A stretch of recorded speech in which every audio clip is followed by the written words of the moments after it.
มึงเออสมนิฮอร์อ้าวสวัสดีทุกคนครับไก่เราตะเย่งวันนักเรียนเชียร์ปอนปลาโหนงเนาะแขวะแบงขแจกระจุดเกล้าเราต้องเข้ามาคอเนาะดูแลดาดนะ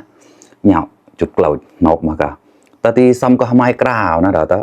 เนี่ยทำไมกล่าวนะไก่รอกแกะเลยก่อนหมู่งานไปเราต้องอันนับเลยในเลยนะแกะฮานาใส่มันงูตัวใหญ่ๆนะไก่เราคุณเชียร์กับหมูจอนของเราตัวเยอะวันนี้มากินข้าวเหมือนเดิมนะครับเพื่อนๆวันนี้ก็ได้แกงหน่อไม้ครับหน่อไม้ดองครับเนี่ยอะไรกระดูกเล้งนะครับไม่ใช่ซี่โครงนะ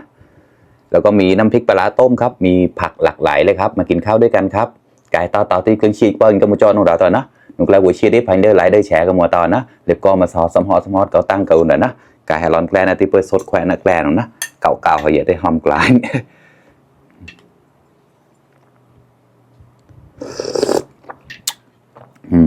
ข้อครับไก่เชียร์รอกแกนลงน้ำพริกปลาต้มตักลงไปเลยครับไม่รู้เห็นหรือเปล่านะเพราะว่ามันอยู่ข้างในมันเป็นหนาวนะหยาทั้งไก่พริกป่นนิดหน่อยจริงๆใส่มาแล้วนะไม่พอเติมอีกหน่อยเจ้า10 รอยหยิบแล้วนะหยาดาตะมาครับ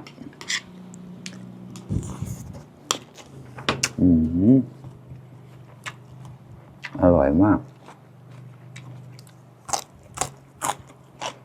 กวางตุ้งในมังเย็น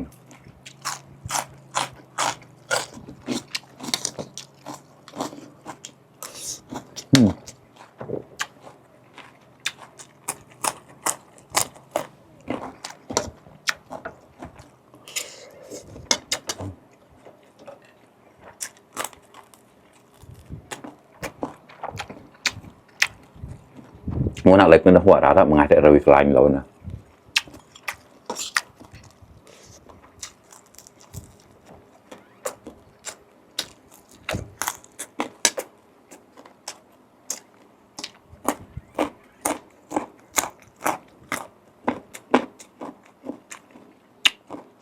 บอ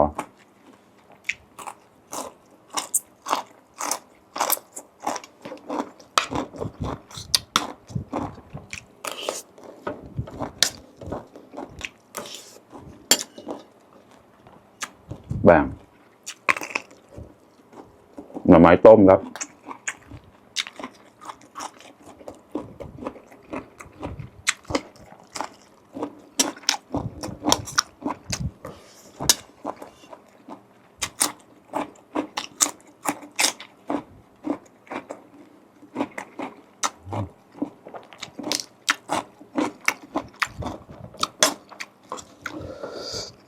แล้วมาครับเพื่อน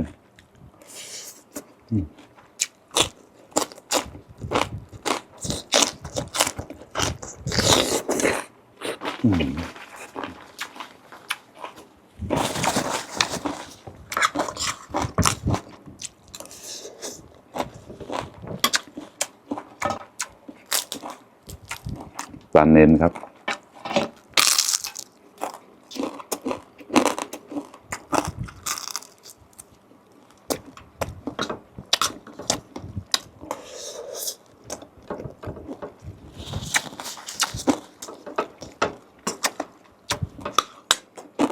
เสียแฟนเราแล้ว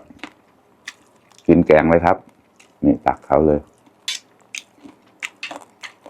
ตักใส่ไปเลยครับเจ้าเช่นนั้นนะเนี่ยไม่กล้าเราข้อมาครับเกล็ดแน่นอนอะมาซี่โครงใหญ่ๆไม่ใช่ซี่โครงใช่กระดูกจุดเกล้า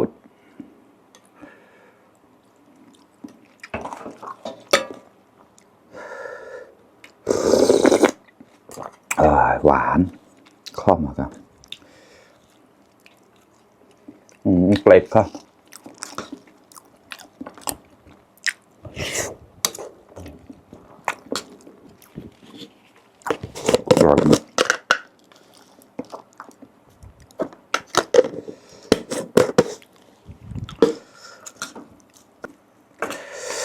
กระดาษบางเข้ามาคอ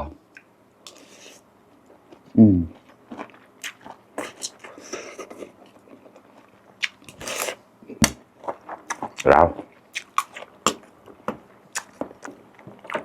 nhẹ chút lời đã đó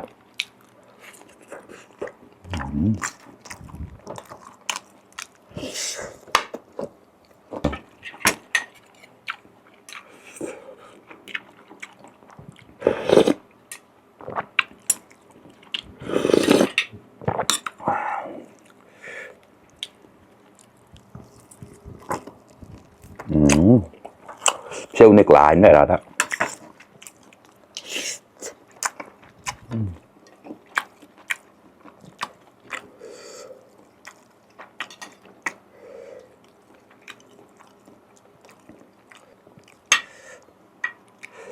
sừng chuột tao anh vậy đó bà để tao đó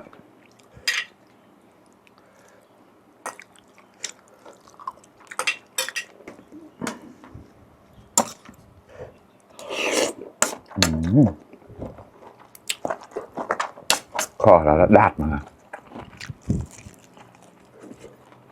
cái của hiện chẹt lại mà chẹt thì ở lại chậm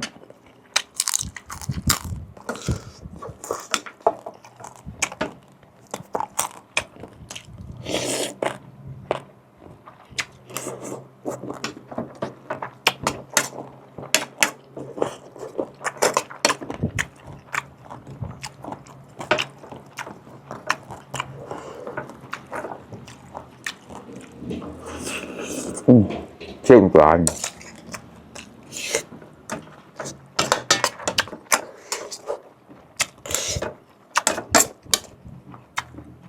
siêu thật tại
kho lâu nào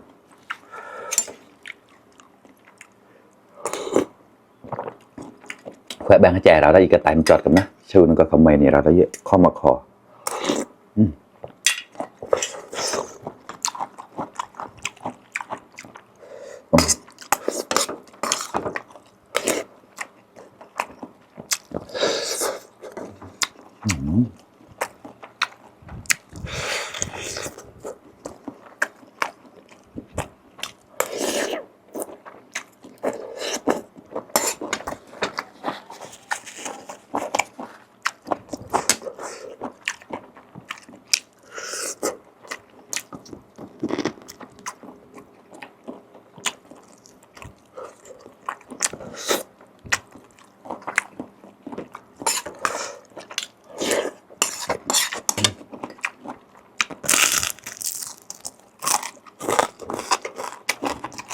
ต้นก็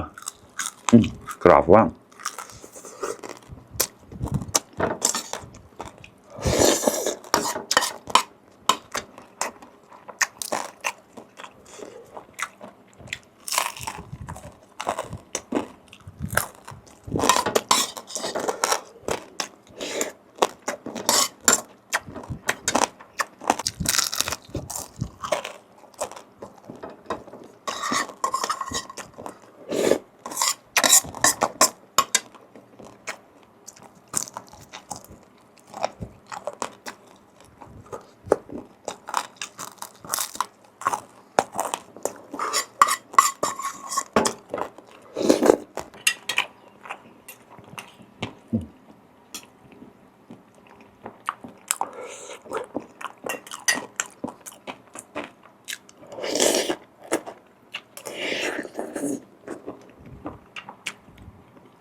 chia uổi nào đó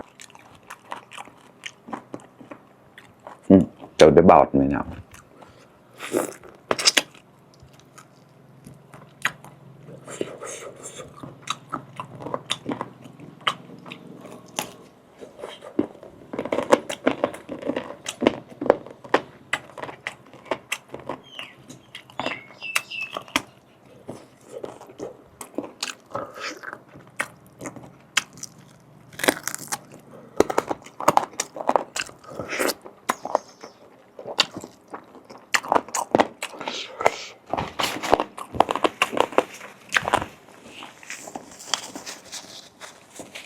โอเคครับเพื่อนๆอิ่มไปอีก1 มื้อแล้วครับอร่อยมากๆเลยครับแกงหน่อไม้ดองใส่กระดูกหมูนะครับกินกับน้ำพริกปลาร้าต้มนะครับผักหลากหลายเลยครับแต่วันนี้จะกินยากหน่อยเพราะว่ามันเป็นกระดูกหมูนะมันก็เลยเคี้ยวยากนิดหน่อย